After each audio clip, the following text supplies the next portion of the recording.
कुछ दुखी हैं, उदास हैं। संत ने आत्मदेव जी महाराज को पूछा कि कथम रोदेशि विप्रत्वं काते चिंता बलीयसी कथत्वं सत्वरं मह्य स्वस्य दुःखस्य कारण। कथम रोदिषि विप्रत्वं काते चिंता बलीयसी। हे ब्राह्मण देवता, आप क्यों रो रहे हैं? आपके रोने का कारण क्या है? कथत्वं सत्वरं मह्या स्वस्य दुःखस्य कारणम। आप अपने दुख का जो भी कारण हो मुझसे कहिए।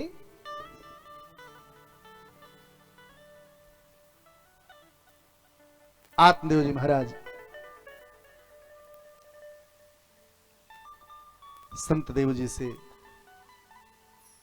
अपनी सारी आप बीती कह सुनाएं कि महाराज मैं बड़ा ही पापी हूं।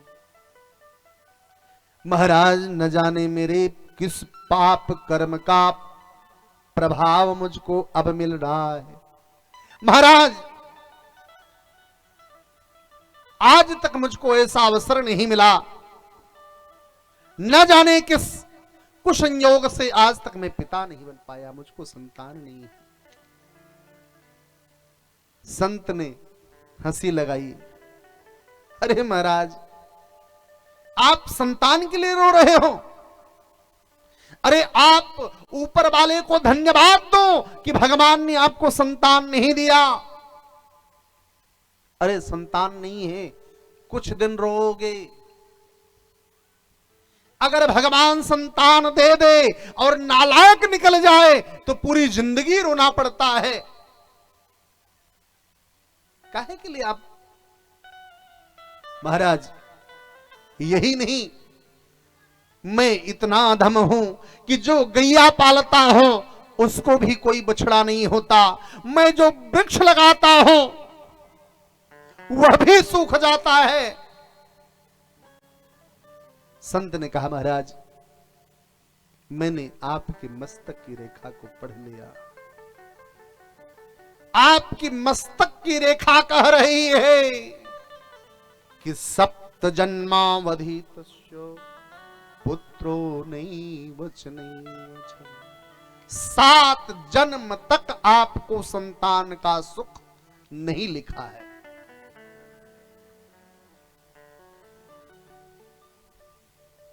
संत ने कहा आपके भाग्य में संतान का सुख नहीं लिखा है महाराज। और काहे के लिए इस चक्कर में पड़े हो? कौन पिता ऐसा है जो अपने पुत्र से बहुत सुख पा गया? अरे बिरले ही बाप ऐसे होते हैं जिनको अपने बेटों से सुख मिलता है। किस सुख के लिए आप हैरान हो? छोड़ो ये सारा चक्कर। आत्मदेव जी महाराज संत जी से आग्रह करते हैं, महाराज लेकिन मेरी एक बार इच्छा है। संत ने बहुत समझाया और भैया बात सत्य भी है। कम ही लोग ऐसे होते हैं कि जिनको अपनी पुत्र से सुख मिले। समय की ऐसी विडंबना चल रही है कि कभी कभी बेटे लोग अपने बाप से ही ऐसा बर्ताव करते हैं, तब बाप के कलेजे में दर्द उठता है। ऐसे बेटे को जन्म देकर के मैंने स्वयं अपराध किया। एक बार की बात आप सबको बताएं। एक लाला जी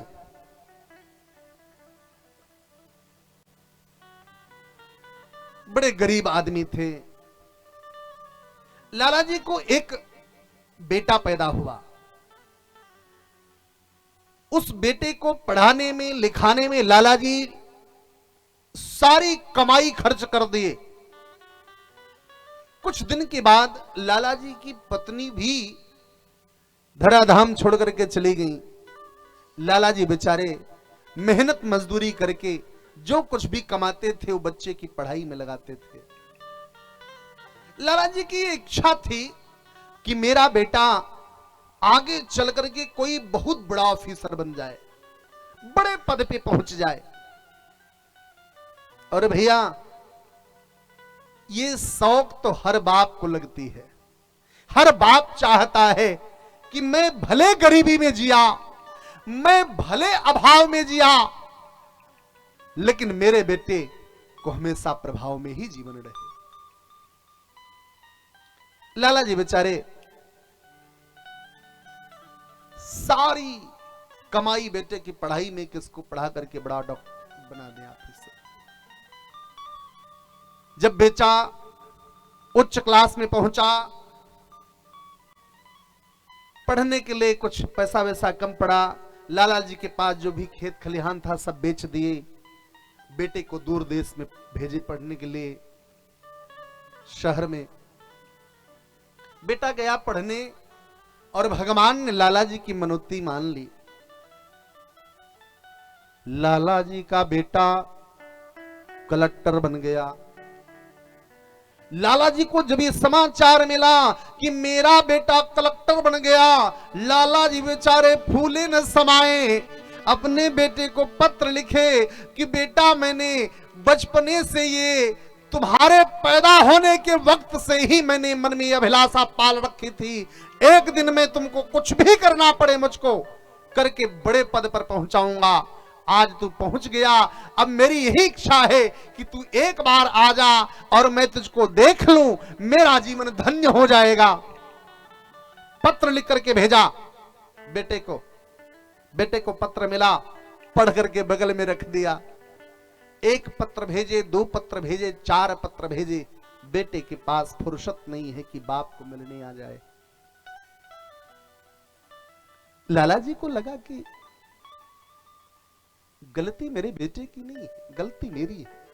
मैंने अपने बेटे के लिए इतने बड़े पद की याचना भगवान से कर लिया कि मेरे बेटे के पास अब वक्त ही नहीं बचा। कोई बात नहीं भैया, बाप तो बाप ही होता है।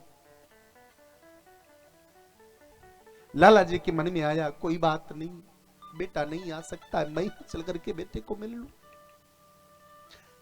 लाला जी बेचारे मैली कुचैली जो भी उनके पास धोती थी पट्टी पुरानी पहन करके चल पड़े बेटे से मिलने के लिए। जब बेटे को मिलने गए, कलेक्टर साहब के आवास पर पहुंचे। लाला जी को तो फक्र था कि मेरा बेटा कलेक्टर है, मैं धीरे से सीधे घर में प्रवेश करूंगा। जैसे ही घर में घुसने चले, गेट पर सिपाही बैठे हैं। सिपाहियों ने कहा कहां जा रहे हो? कलेक्टर साहब का आवास है, किसी अरे गरे का नहीं, आप भीतर चले जा रहे हो। लाला जी ने हंस करके कहा भैया मैं कलेक्टर साहब का बाप हूं। सिपाही आश्चर्य में पड़ गए, ये कलेक्टर साहब के बाप है। सिपाहियों ने कहा ठीक है, लेकिन बिना साहब की अनुमति के हम किसी को भी भीतर नहीं जाने दे सकते। 1 मिनट आप बैठे, मैं पहले साहब को पूछ लूं, फिर आप भीतर चले जाइएगा। सिपाही भीतर पूछने गया साहब को कि साहब बाहर एक बाबा जी आए हैं जो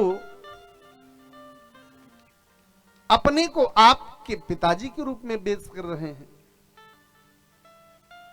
कलेक्टर साहब को लगा कि मेरे बाबूजी के पास तो कोई अच्छे कपड़े भी नहीं है,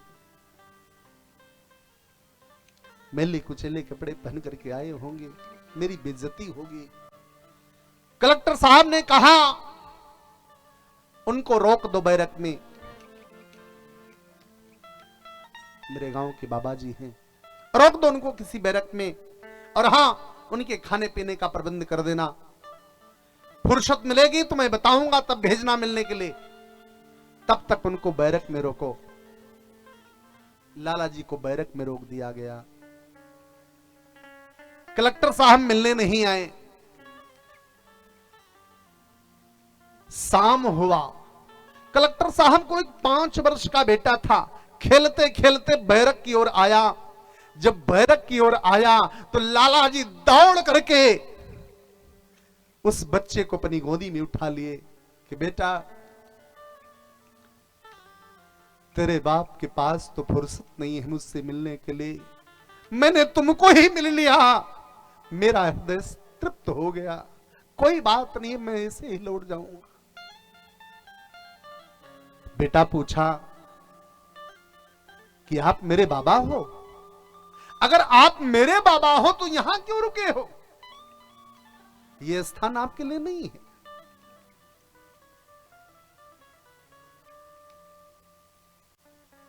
लाला जी ने कहा, मैं हूं तो बाबा ही, लेकिन तुम्हारे पिताजी हमसे मिलने नहीं आ रहे हैं। कल सुबह मैं चला जाऊंगा, अब मैं रुकूंगा नहीं यहां। आज की रात्रि बीतेगी, मैं चला जाऊंगा, मुझको 2 दिन आए हो गया, तुम्हारे पिताजी के पास इतना वक्त नहीं है कि मुझसे मिल ले।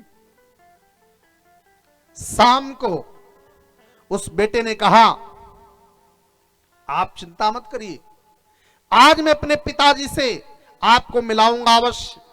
शाम को कलेक्टर साहब जब ऑफिस से लौट करके आए, 5 वर्ष का बेटा जिस बर्तन में लाला जी को खाने को मिलता था, एल्युमिनियम के बर्तन में, वो सारा बर्तन तोड़ करके वो बच्चा लेकर के गया, कलेक्टर साहब के सामने फेंक दिया और फेंक करके लगा रोने। पिताजी, ये देखिए सारा बर्तन मेरा, वो जो आपके गांव के बाबा जी आए हैं ना, वो सारा बर्तन मेरा तोड़ दिए, आप उठाओ डंडा और चलो उनको पीटो। कलेक्टर साहब ने कहा, बेटा कोई बात नहीं, बर्तन टूट गए, मैं फिर से नया बर्तन ला दूंगा। बच्चे ने कहा, नहीं पिताजी, मुझको यही वाला बर्तन चाहिए, यही वाला बर्तन चाहिए, क्योंकि जैसे आपके बाप वो हैं, ऐसे आप भी मेरे बाप हो। इस बर्तन को मैं संभाल करके रखूंगा, कभी वक्त आएगा तो इसी बर्तन में आपको भी भोजन कराऊंगा। आपको शर्म नहीं आती, अपने गरीब बाप को आप इस कदर अपमानित कर रहे हो कि मिलने नहीं जा रहे हो। जिस बाप की बदौलत आप यहां तक पहुंची, उस बाप को मिलने में आपको शर्म आ रही है। बेटा कलेक्टर साहब का हाथ पकड़ा और पकड़ करके लेकर के गया बैरक की ओर, और लाला जी की ओर इशारा किया कि देख लो, यही है आपके पुत्र, जिनके लिए आपने मेहनत मजदूरी करके दिन रात एक करके इस योग्य बना दिया। ऐसे बेटे के पास फुर्सत नहीं है अपने बाप से मिलने के लिए। आज कलेक्टर साहब को भी आत्मग्लानि हुई। भैया, दुनिया से बड़े बनो, दुनिया बड़ी लंबी चौड़ी है, अगर बनना है तो पूरी दुनिया से बड़े बनो, लेकिन मां बाप से हमेशा छोटे बने रहना। जो अपने बाप से बड़ा बनने का प्रयास किया, भैया मैं कहूंगा नहीं, आप देखो समाज में जिसने बाप की कदर नहीं की, उसका हस्त्र भैया हम लोग अपनी आंखों से देखें। मैं तो कहता हूं, भूल से भी कभी मां बाप का अनादर न करें, अपमान न करें। इनसे, इनके चरणों में झुक जाने में ही आपकी ऊंचाई बढ़ेगी भैया। इनसे अकड़ दिखा करके कभी भी आप बड़े नहीं बन सकते, इस बात का विश्वास मान लो। आज हम लोग इतने पढ़े लिखे हो गए, इतने योग्य हो गए कि हमको अपने मां बाप ही, खैर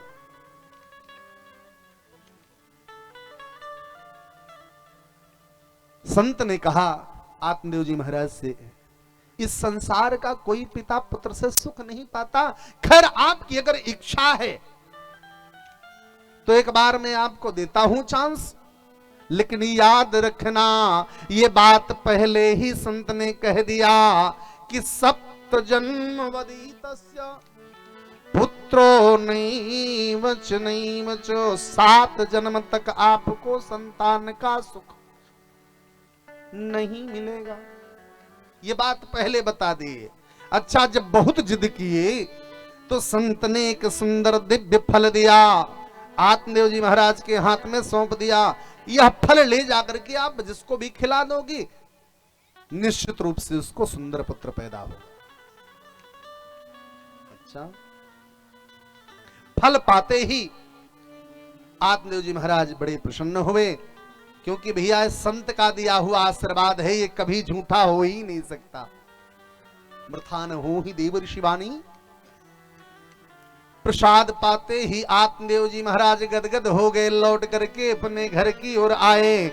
जब धुंधली ने देखा कि आत्मदेव जी महाराज वापस लौट रहे हैं, बड़े आश्चर्य में पड़ गई। ये तो गए थे आत्महत्या करने, जिंदा कैसे वापस आ रहे हैं। आत्मदेव जी महाराज वह फल ले जाकर के धुंधली के हाथों में सौंप दिए कि देवी, यह फल जो भी पावेगा निश्चित रूप से उसको सुंदर पुत्र का जन्म होगा। जब फल धुंधली पाई तो बगल में धुंधली की बहन बैठी थी।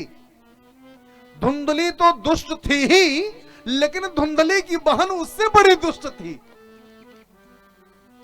धुंधली की बहन ने सोचा कि मेरे बहन जी के पास धन संपत्ति बहुत है, लेकिन कोई धन का उपयोग करने वाला नहीं है। मेरे पास संतान बहुत हैं, लेकिन धन नहीं है। अगर मेरी बहन को पुत्र पैदा हो जाएगा तभी मेरी बैलू खत्म कर देगी। तो हम ऐसा कुछ करें, ऐसी कोई लकड़ी लगा दें कि ये फल मेरी बहन जी न लेने पावे। आत्मदेव जी महाराज फल दे करके जैसे ही हटे, वैसे ही धुंधली की बहन ने कहा, अरे बहन, तो काहे को इस फल के चक्कर में पड़ी है। ये फल तू अगर खाएगी तो निश्चित रूप से तुमको गर्भ होगा, और गर्भ होगा तो 9 महीने तक गर्भ का भार ढोना पड़ेगा, और तो और जब प्रसव होगा तो अपार वेदना सहनी होगी, और तो और मान लो बेटी बेटे का जन्म हो जाएगा, उसके लालन पालन में बड़ी कष्ट है, बड़ी पीड़ा होती है, बड़ा संकट होता है, बहुत कुछ झेलना पड़ता है। धुंधली को लगा कि खैर बात तो सब सही कह रही है, फिर क्या करें। धुंधली की बहन ने कारी, बहन तो इस फल के चक्कर में मत पड़, मैं इस समय फिर से गर्भ से हूं, ये फल तू मुझको दे दे, मैं ले जाकर के गैया को खिला दूं, और तब तक तू नाटक करके तू गर्भिणी है, जब अब की बार मुझको बेटा पैदा हो जाएगा तो वो मैं ले आकर के तुमको सौंप दूं। धुंधली को लगा कि खैर ये भी बात सही है, बिना मेहनत के हमको पुत्र मिल जाएगा। धुंधली मान ली। ए भैया, जाघर साला सारथी अरुसालिन की सीख, और जाघर तिरिया मालकिन ए सब मांगई।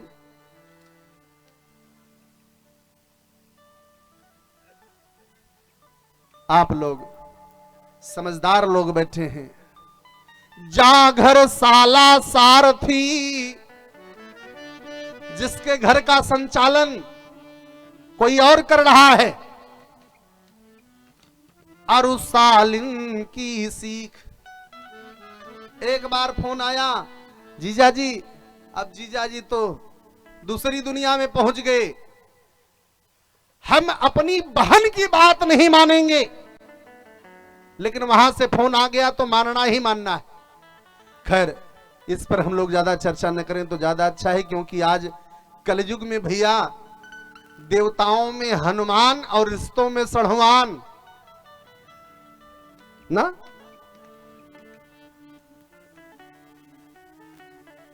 धुंधली की बहन ने कहा, बहन काहे कि तू इसके चक्कर में पड़ी है, फल ले जाकर के गैया को खिला दी। अब ढोंग करने लगी धुंधली की मैं इस समय गर्भ से हूं। समय बीता कि धुंधली के बहन के गर्भ से एक पुत्र का जन्म हुआ।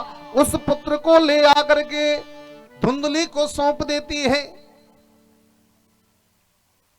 धुंधली ने सबको बताया कि मेरे गर्भ से पुत्र का जन्म हुआ। आत्मदेव जी महाराज, सारे नगर में हाहाकार मच गया, सबको बधाई बांटी गई कि आत्मदेव जी को पुत्र का जन्म हुआ। यहां तो संत ने पहले ही बता दिया है कि 7 जन्म तक नहीं होगा, तो कैसे हो सकता है। समय बीता कि गाय के गर्भ से भी एक पुत्र का जन्म हुआ। अब आत्मदेव जी महाराज को बड़ा आश्चर्य हुआ कि कहां मेरे घर में मेरी पत्नी के गर्भ से पुत्र नहीं हो रहा था, अब कहां गाय के गर्भ से भी पुत्र का जन्म। और जो गाय के पेट से जो पैदा हुआ पुत्र, उस बालक का सर्वांग स्वरूप तो मानव का था, लेकिन कान गौ के समान थे। इसलिए आगे चल करके उसी बालक का नाम पड़ा गौकर्ण। प्रेम से बोले गौकर्ण जी महाराज की जय।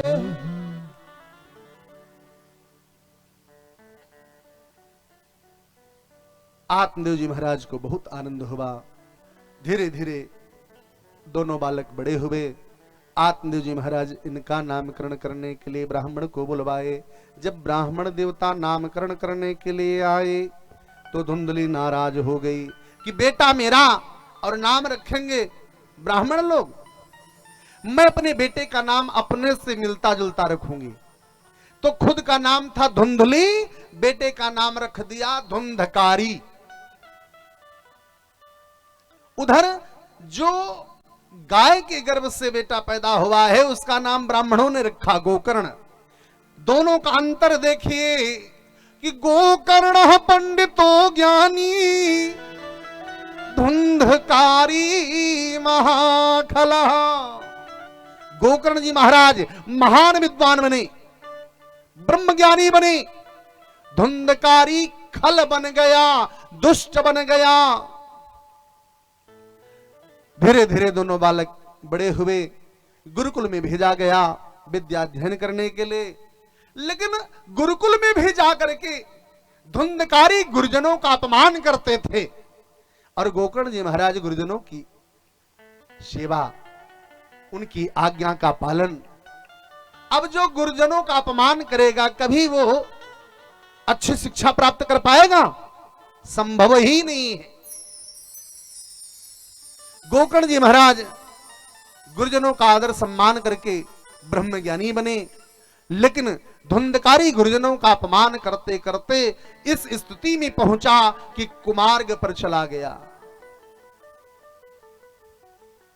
धुंधकारी अनैतिक कर्म की ओर कदम बढ़ा दिया, वैश्यावृत्ति में फंस गया और वहां संसारिक वैश्याओं के चक्कर में पड़ करके जीवन को बर्बाद किया। भैया, हम सभी जनमानस सतर्क रहें। केवल धुंधकारी ही नहीं, हम लोग भी कभी इसी के चक्कर में पड़ करके, वैश्याएं कौन है? काम, क्रोध, लोभ, मद और मत्सर, यही वैश्याएं हैं जो हम सबको भी लूट रही हैं। इन्हीं ने उनको भी बर्बाद किया और यही हमको भी बर्बाद कर रही है। हम लोग सतर्क रहें। धुंधकारी इनके चक्कर में पड़ करके घर की सारी संपत्ति धीरे धीरे धीरे धीरे करके उन वैश्याओं को दे दिया। एक दिन की बात, अपनी माताजी से धुंधकारी ने कुछ और पैसे मांगे। माताजी ने देने से मना किया। धुंधकारी अपनी मां के ऊपर पग प्रहार कर दिया। यह दृश्य गोकर्ण जी ने देखा कि मेरी आंखों के सामने माताजी के ऊपर पग प्रहार कर रहा है। गोकर्ण जी से रहा न गया। गोकर्ण जी मन में विचार किए कि जिस घर में बड़े बुजुर्गों का अपमान हो, ऐसे घर को त्याग देने में ही भलाई है। गोकर्ण जी महाराज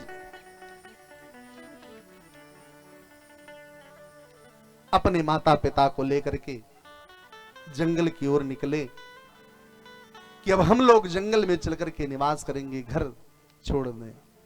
अब ये घर रहने जैसा नहीं रह गया, क्योंकि जब घर में अपना अपमान होने लगे, ऐसे गृह को त्याग देने में ही भलाई है। और भैया पहले वैसी भी परंपरा थी, हमारे वर्ण आश्रम व्यवस्था को 4 भागों में बांटा गया, जिनमें हमको 50 वर्ष तक गृहस्थ में रहने के लिए अनुमन्य है। 50 जैसे ही हम पूर्ण होते हैं, हमको संकेत मिलता है 51 52, ये घर में रहने की अवधि नहीं है। मैं ये नहीं कह रहा हूं कि जो लोग इस उम्र के हो गए हो जंगल में चले जाएं, उनका मतलब केवल इतना था कि जब हमारी यह अवस्था हो जाए तो धीरे धीरे हमको गृहस्थ से, मोह माया से धीरे धीरे दूरी बनानी चाहिए। और वैसे भी आप लोग देखिए, पहले हमारे आपके यहां कितनी मर्यादा हुआ करती थी। हमारे आपके घर में जब बुजुर्ग लोग एक समय के बाद घर के भीतर जाना उचित नहीं समझते थे, बाहर ही छप्पर डाल करके रहते थे कि घर में बहू बेटियां हैं, घर में बार बार जाना अच्छा नहीं है। जब कभी घर के भीतर जाते थे तो पहले संदेश भेजते थे। आज तो खैर समय का बदलाव है, लेकिन अब भी बहुत सारे ऐसे लोग हैं इस परंपरा का निर्वहन कर रहे हैं। कहने का मतलब सिर्फ इतना कि एक समय के बाद घर से बहुत ज्यादा मोह माया नहीं रखना चाहिए, गृहस्थी में दखल नहीं देनी चाहिए। सब बच्चे योग्य हो जाएं, समझदार हो जाएं, उन पर जिम्मेदारी डाल करके हमको भगवान की भजन में लग जाना चाहिए। इधर गोकर्ण जी महाराज आत्मदेव जी को लेकर के चले जंगल की ओर, और जंगल में ही कुटिया बना करके भगवान के भजन में लग गए। धुंधकारी अनैतिक कर्म में लग गया। धीरे धीरे धुंधकारी इस कदर अनैतिक कर्म करने लगा कि घर की सारी संपत्ति नष्ट कर दिया। जब धुंधकारी के पास कुछ नहीं बचा तो इन वैश्याओं ने मन में योजना बनाई कि अब इनके पास कुछ नहीं है तो इनको मार देने में ही भलाई है। परमन पर धन हरन को वैश्या बड़ी प्रमीण, ये केवल दूसरे के मन को, धन को हरने तक हैं। आज उन सभी वैश्याओं ने धुंधकारी को एक खंभ से बांध दिया और बांध करके जोर जोर से पीटने लगी। मुख में अंगारे डाल रही हैं, लेकिन फिर भी धुंधकारी का प्राण नहीं निकल रहा है। इतनी जोर जोर से पीटा जा रहा है धुंधकारी, लेकिन फिर भी प्राण नहीं निकल रहा। क्यों? क्योंकि भैया पापी का प्राण भी इतनी आसानी से नहीं निकलता।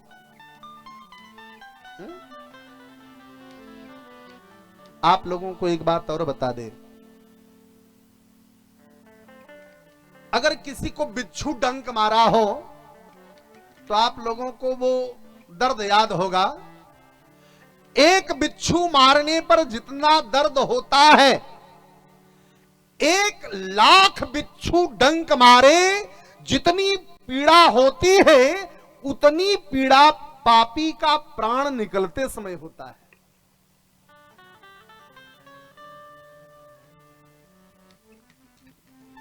पापी का प्राण निकलते समय भैया अपार वेदना होती है। जनमत मरत दुसह दुख होई।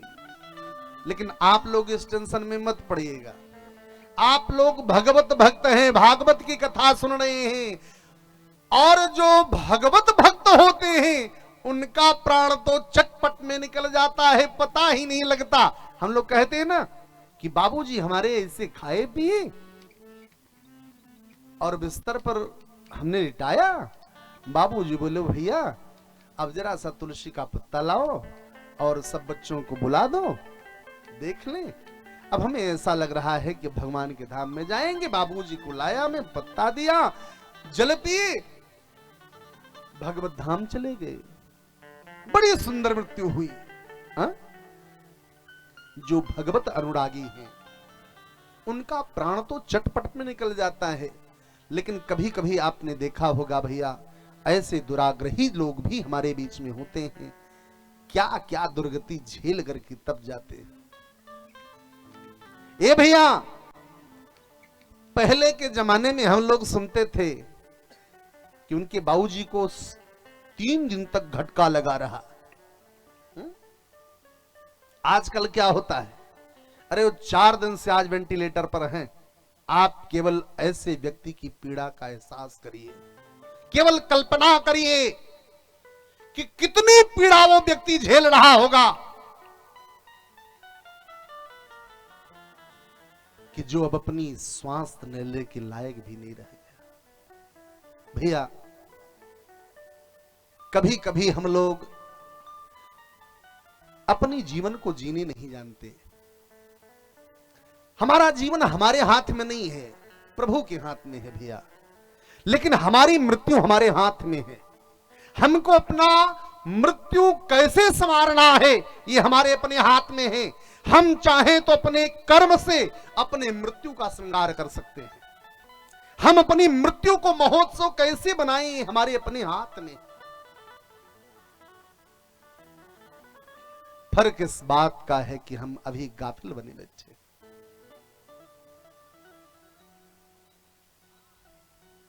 धुंधकारी जब न मरा तो उन सभी वेश्याओं ने आंगन में ही गड्ढा खोदा, खोद करके तड़पते हुए धुंधकारी को गड्ढे में डाल करके ढक दिया। धुंधकारी तड़प करके प्रेत योनि को चला गया। इधर एक दिन की बात, गोकर्ण जी महाराज अपने भैया को मिलने आए। जब भैया को मिलने आए तो भैया कहीं नहीं है, बल्कि आंगन से एक आवाज आई, भैया गोकर्ण बचाओ, मैं मारा जा रहा हूं, मुझको तड़पाया जा रहा है, मुझको सताया जा रहा है। गोकर्ण जी महाराज यह स्वर सुने कि ये तो मेरे भैया के शब्द हैं।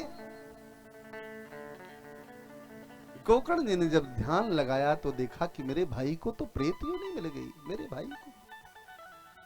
गोकर्ण जी महाराज धुंधकारी को मन ही मन वचन दिए, भैया चिंता मत करिए, मैं आपको प्रेत योनि से मुक्त कराऊंगा। गोकर्ण जी महाराज अपने भाई धुंधकारी को मुक्त करने के लिए ब्राह्मणों के पास जाकर के युक्ति पूछे कि कौन सी ऐसी युक्ति की जाए कि जिससे मेरे भाई धुंधकारी को मुक्ति मिल जाए। सारे संतों ने कहा इस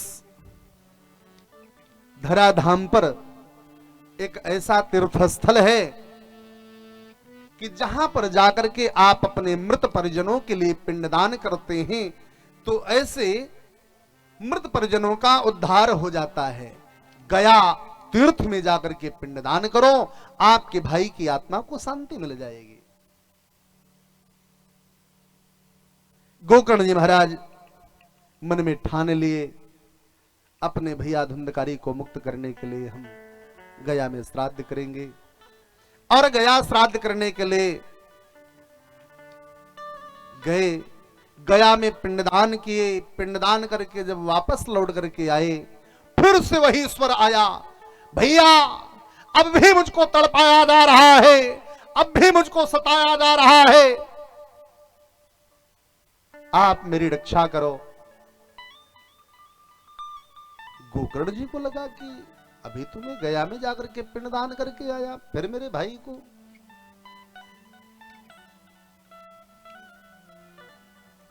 गोकर्ण जी महाराज गए फिर से संतों के पास, महाराज मैंने गया में जाकर के पिंडदान भी किया, फिर भी मेरे भाई की आत्मा को शांति नहीं मिली। उसी सभा में एक ऐसे भी विलक्षण संत बैठे हैं जिन्होंने कहा कि महाराज एक बार नहीं 1,00,000 बार भी आप गया में पिंडदान करोगे तो आपके भाई की आत्मा को शांति नहीं मिलेगी, क्योंकि आपके भाई ने माँ बाप का अपमान किया है, माँ बाप को कष्ट पहुंचाया है। ऐसे पापी के लिए 1,00,000 बार भी गया में जाकर के पिंडदान करोगे तो मुक्ति नहीं मिलेगी। जिसने अपने माँ बाप का अपमान कर दिया, जिसने अपने माँ बाप को कष्ट पहुंचाया है, ऐसे पापी के लिए 1,00,000 बार भी गया में पिंडदान करोगे तो मुक्ति नहीं मिलेगी। गोकर्ण जी महाराज असहाय, आखिर फिर कैसे मुक्ति मिलेगी। अगले दिन गोकर्ण जी महाराज भगवान भास्कर को अर्घ्य दे रहे हैं और अनुनय किए कि मेरे भाई की आत्मा को मुक्त करने के लिए, गति करने के लिए कोई तो युक्ति बताइए। भगवान भास्कर ठहर से गए, ब्रह्मघोष हुआ। अपने भाई की आत्मा को मुक्त करना चाहते हो तो केवल एक ही उपाय है, क्या? ये मानवा पाप कृतस्तु सर्वदा सदा दुराचार रता विमार्गा।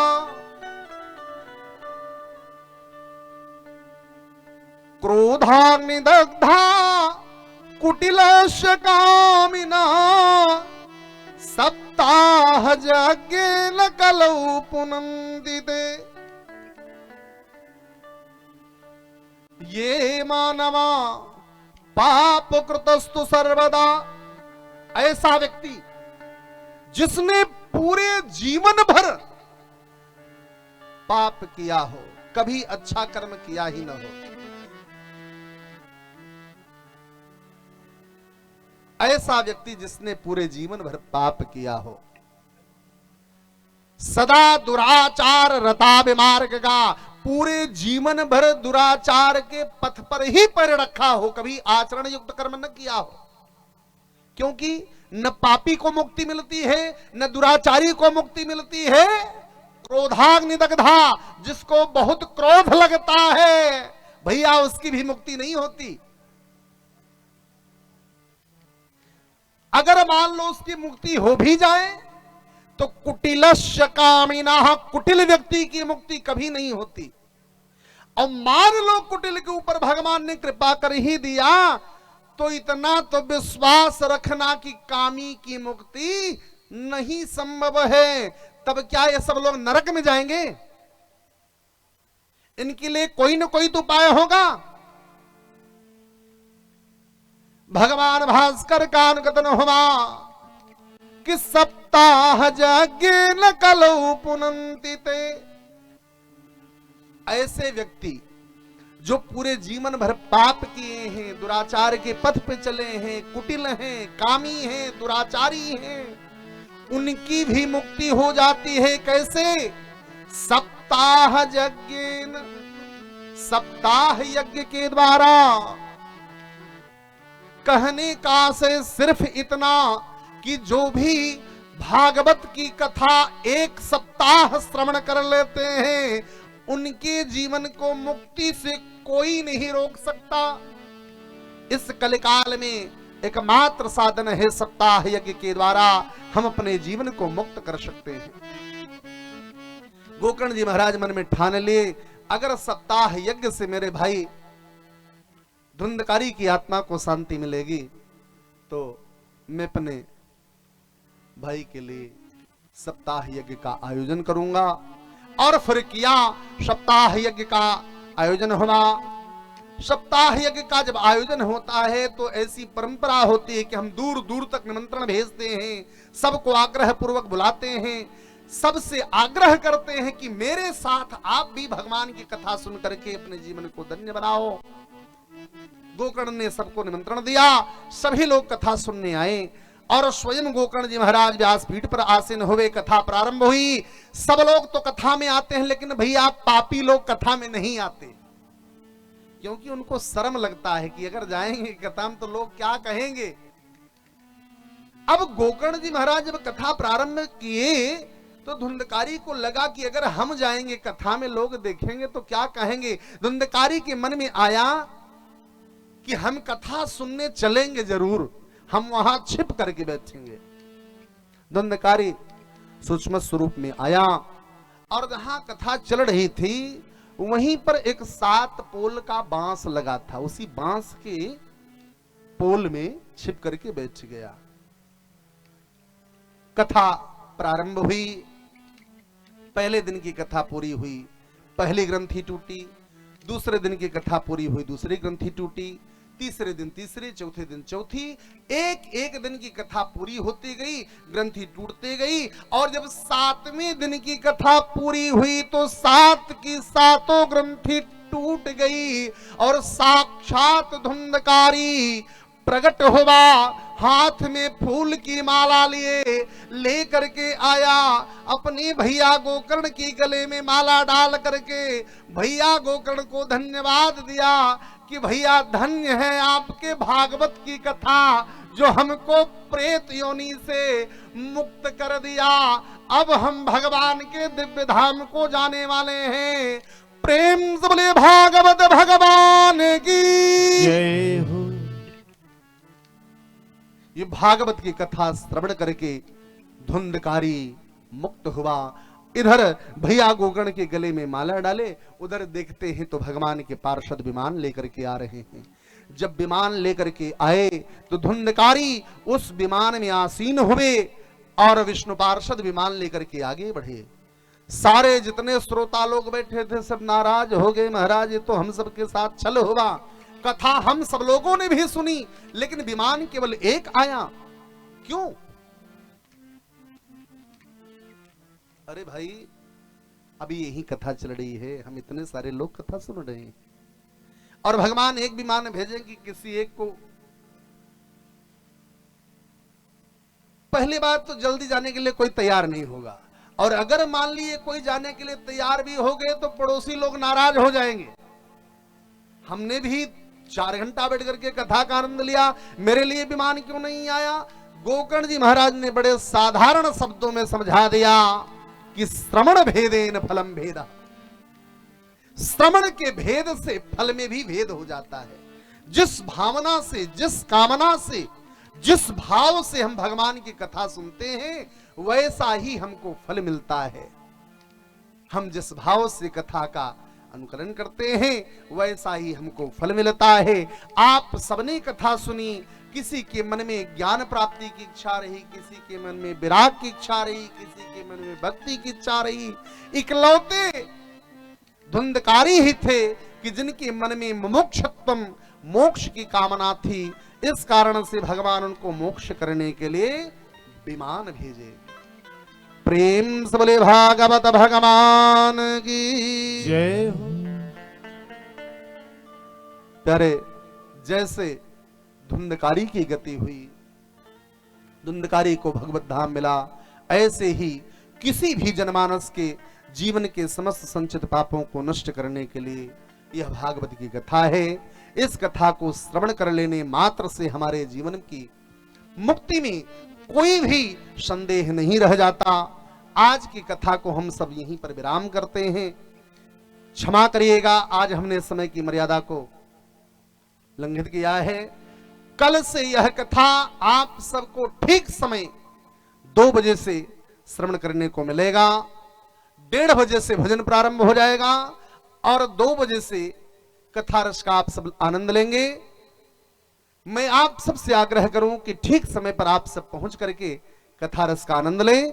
अब सभी भक्तजन अपने अपने स्थान पर खड़े हो जाएं और भगवान की पावन आरती में भाग लें।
आरती कुंज बिहारी की, श्री गिरिधर कृष्ण मुरारी की। आरती कुंज बिहारी की, श्री गिरिधर कृष्ण मुरारी की। आरती कुंज बिहारी की, श्री गिरिधर कृष्ण मुरारी की। आरती कुंज बिहारी की, श्री गिरिधर कृष्ण मुरारी की। गले में बैजंती माला, गले में बैजंती माला, बजावे मुरली मधुर बाला, बजावे मुरली मधुर बाला। श्रवण में कुंडल झलकाला, श्रवण में कुंडल झलकाला। नंद के नंदो श्री आनंद कंद, मोहन ब्रिज चंद, राधिका रमण बिहारी की। गिरिधर कृष्ण मुरारी की। आरती कुंज बिहारी की, गिरिधर कृष्ण मुरारी की। आरती कुंज बिहारी की, गिरिधर कृष्ण मुरारी। आरती कुंज बिहारी की, गिरिधर कृष्ण मुरारी की। गगन समंग कांति काले, गगन सम अंग कांति आले। राधिका चमक रही आले, राधिका चमक रही आली। लतन सी ठाणे बनमाले, लतन में ठाड़े बनवाले। ब्रह्मर्षि अलक कस्तूरी तिलक, चंद्र सी झलक ललित छवि श्यामा प्यारी की। गिरिधर कृष्ण मुरारी की। आरती कुंज बिहारी की, गिरिधर कृष्ण मुरारी की। आरती कुंज बिहारी की, गिरिधर कृष्ण मुरारी की। आरती कुंज बिहारी की, गिरिधर कृष्ण मुरारी की। जहाँ से प्रकट भई गंगा, जहाँ से प्रकट भई गंगा। कलुष कलिहारिणी सी गंगा, कलुष कलिहारिणी श्री गंगा। मरण ते होत मोह भंगा, मरण से होत मोह भंगा। बसी शिव शिशु जटा के बीच, हरे अगतिच चरण छवि श्री बनवारी की। गिरिधर कृष्ण मुरारी की। चरण छवि श्री बनवारी की, गिरिधर कृष्ण मुरारी की। आरती कुंज बिहारी की, गिरिधर कृष्ण मुरारी की। आरती कुंज बिहारी की, गिरिधर कृष्ण मुरारी की। आरती कुंज बिहारी की, गिरिधर कृष्ण मुरारी की। आरती कुंज बिहारी की, गिरिधर कृष्ण मुरारी की। चमकती उज्जवल तट रेणु, चमक रही उज्ज्वल तट रेणु। बजु रही वृंदावन वेणु, बज रही वृंदावन वेणु।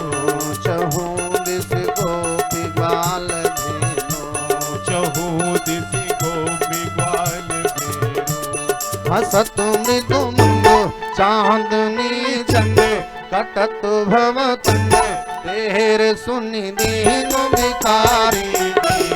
गिरिधर कृष्ण मुरारी की। तेर सुन दीन